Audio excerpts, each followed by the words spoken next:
Hey there, ladies and gentlemen. Welcome back to Succinct Psychology, or as we like to call it, Succinct.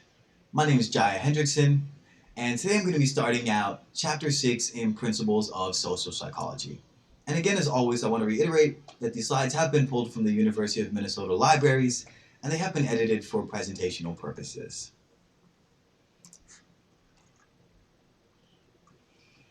Alright, so Chapter 6 is going to be focusing on perceiving others. Some of the things we'll be looking at are initial impression formation, inferring dispositions using causal attribution, and individual and cultural differences in person perception.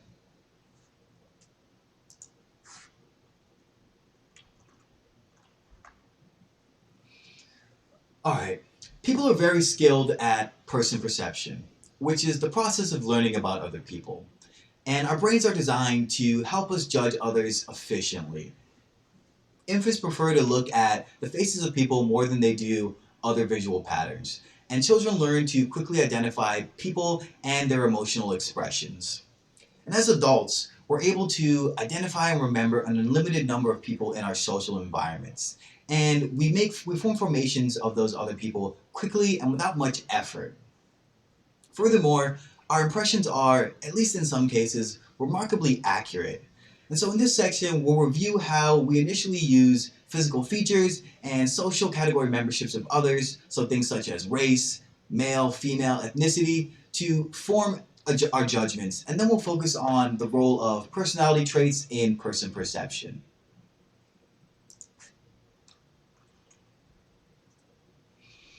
Although it may seem surprising, social psychological research has demonstrated that, at least in some limited situations, people can draw remarkably accurate conclusions about other people on the basis of very little data. And they can do this very quickly. In one study, Amity and Rosenthal made videotapes of 6 females and 7 male graduate students while they were teaching an undergraduate course.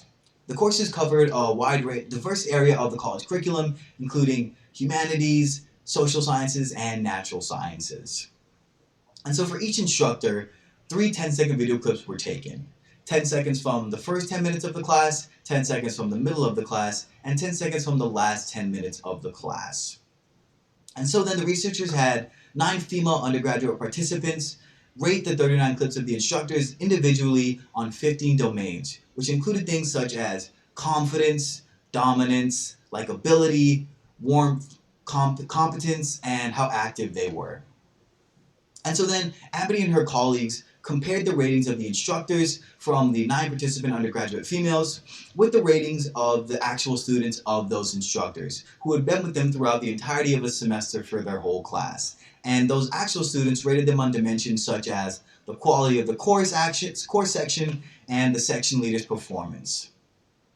And so the researchers used the Pearson's correlation coefficient to make this comparison. And if you remember from an earlier chapter, the nearer they are to +1 or -1, the correlation is stronger. And so as you can see here in the table, the ratings of the participants and the ratings of the actual students were highly positively correlated.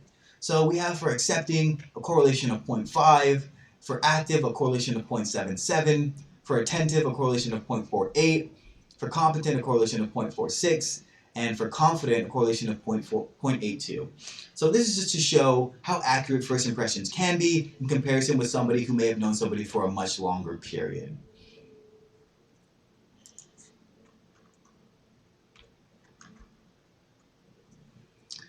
Now, nonverbal behavior is any type of communication that does not involve talking. So this includes body language, facial expressions, touching, voice patterns, and interpersonal distance. And the particular nonverbal behaviors that we use, as well as their meanings, are determined by social norms. And those norms may vary across cultures. So for example, people who live in warmer climates closer to the equator use more nonverbal communications. So things such as talking with their hands and showing strong facial expressions. And they're more likely to also touch during conversations than people who live in colder climates nearer to the Earth's poles. The appropriate amount of personal space that we keep between ourselves and others also varies across culture. In some cultures, for instance in South American countries, it's appropriate to stand very close to a person when you're having a conversation with him or her. In other cultures, for example, in the United States and in Europe, more interpersonal space is the norm. And the appropriate amount of eye contact with others is also determined by cultures. In Latin America, it's appropriate to lock eyes with another person, whereas in Japan, people generally try to avoid eye contact. Although nonverbal behaviors can be informative during the initial stages of person perception, they are limited in what they can convey. In general, they communicate our status or dominance, as well as our interest or our liking in another person.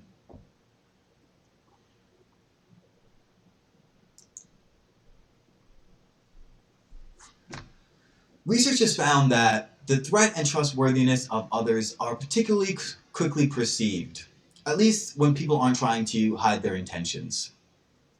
Most people with whom we interact with are not dangerous, nor do they create problems for us. In fact, when we're asked to rate how much we like complete strangers, we generally rate them very positively. And so because we expect people to be positive, people who are threatening or negative are salient, and they're likely to create strong emotional responses, and they're relatively easy to spot. So in comparison with positive information, negative information about a person tends to elicit more physiological arousal, draws greater attention, and exerts a greater impact on our judgments and impressions of that person. And so in sum, the results on person perception are clear. When we're perceiving others, negative information is simply more important than positive information.